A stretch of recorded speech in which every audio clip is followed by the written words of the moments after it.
All right, iPhone 15, turn it around, show me. iPhone 15 Pro Max. Let me see. All right, let's open it up.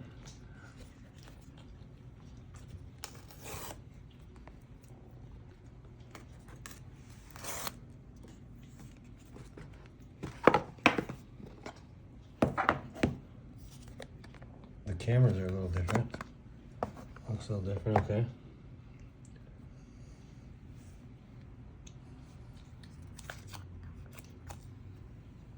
The white coating, not the double plastic. And that's the blue? Mm-hmm. Blue titanium. Okay, compare those on the bottom.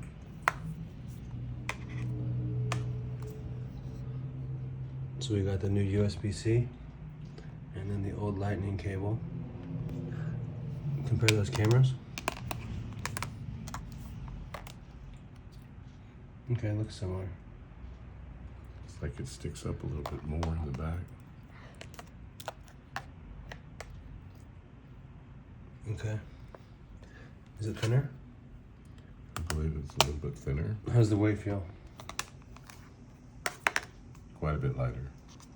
Okay, and let's see the cord it came with. Is it USB-C to USB-C? Yeah, USB-C to USB-C. Okay. No block. Nope, that's it. There's a difference in the color. Power. Very dark. It is dark. And this is a titanium. It's a little rounded. Well, this is more squared. Turn the new one on. Thinner, lighter. Powered up, let's go.